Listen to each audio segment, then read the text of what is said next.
こんにちは、大輔です。さてですよ、今週はフィリピンの動きが激しくてですね、今日も新しい情報のアップデートになります。先日フィリピン政府が経済再開以外は選択肢がね、ないっていうね、そういう旨の発表をしたっていう、これね、皆さんにお伝えした通りなんですけど、このタイミングでですね、なんとフィリピン人の海外渡航が許可されるっていうね、そういう報道がこれまたおなじみの大統領候補のハリー・ロークさんの会見で明らかになったんですよね。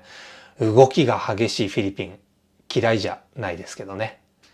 日本にいますと、だいぶね、感覚が違うように思いませんかね。この時期にね、海外渡航フィリピン人行けるっていう風な発表に関しては、ちょっと、違和感のようなものを感じないでもないですけど、でもね、よくちょっとね、ここで考えてみたいわけなんですよね。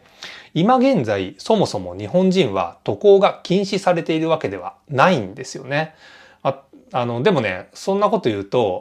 こういうふうにね、反論される方いらっしゃると思うんですけど、確かね、外務省が渡航中止勧告を出しているから、観光はもってのほかだよね、というね、方がいらっしゃるとは思いますよ。で、これね、半分正しくて、半分間違ってるっていうふうにね、僕は理解させてもらっています。これどういうことっていうふうなね、疑問を持たれる方のために一応ね、おさらいをしておきますと、外務省の渡航中止勧告がですね、一体どういう位置づけなのかっていう、そういう話なんですよね。で、これはね、一応ね、外務省が一応、そうですね、外務省が発表している内容を補足をしておきますと、安全対策の目安をお知らせするものと、法的拘束力を持つものではない。こういったね、性質がある、発表なわけなんですね。なので、法的に言ってしまえば、無視して渡航してよいというね、そういうことになるわけなんですね。ただ、無視して旅行してしまうことで、渡航先でトラブルに巻き込まれてしまうっていうね、そういうリスクもありますので、ね、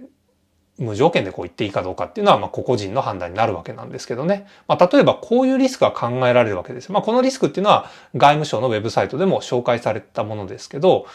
こんな感じですね。出国できなくなる恐れがありますと。フライトがなくなるとかね、そういうことですよね。あとは、現地で十分な医療が受けられなくなる恐れがあります。現地政府により行動宣言を受けることがありますと。これロックダウンとかね、そういうものですよね。最終的にこのリスクについては、個人で判断してねっていうのが日本政府のスタンスというわけなので、日本に関してはね、渡航が完全に禁止されてるっていうわけではないわけなんですね、皆さん。でね、すなわちね、許可され続けてるっていう点になるんですが、今回ね、フィリピンも同じレベルになってくるんじゃないかというふうに理解をしているわけなんですよね。あとは、日本っていうのはね、特に風評被害が、ね、あるんじゃないかなとは思いますよね。要するに、今ね、海外に渡航した場合に、その理由によるものだとは思うんですけど、なんともけしからんっていうね、そういう声が、上がっちゃうでしょうね。ただ、ウイルス感染っていうのは01の問題ではね、ないと思いますので、それぞれのリスクコントロールに任されるものですから、個人個人でね、重要性、個々人が持つ、この用事のね、重要性に、重要性とかね、緊急性に大きく依存してくることになろうかとは思いますけどね。でね、話をちょっと元に戻していくんですけど、フィリピン政府がフィリピン人の海外渡航をね、許可し始めているよと。この件に関してね、掘り下げていきましょう。おそらく、そうね、今、日本人として渡航するにあたってのリスクはね、やっぱあるよねっていう話をしましたけども、それはね、フィリピンであっても同じなはずなんですよ。もっともね、フィリピンに関しては OFW の存在があるわけなんですね。すなわち、海外での出稼ぎ労働者の存在がね、非常に大きいということになるので、生きていくために必要な海外渡航というふうに考える方っていうのは、もしかしたらね、日本より多いかもしれないですよ。ねえ。ではね、大統領候補のロークさんの報道内容に戻っていきたいんですけど、会見ではですよ、彼は、ちょっとね、面白い言い回しをされていたんですね。こんな感じで言ってました。フィリピン人による海外旅行に関する全ての旅行制限は解除されました。最初に喜びのために飛び跳ねないでくださいとね。この言い回しね、フィリピンの皆さんの心境を物語っているように感じますよね。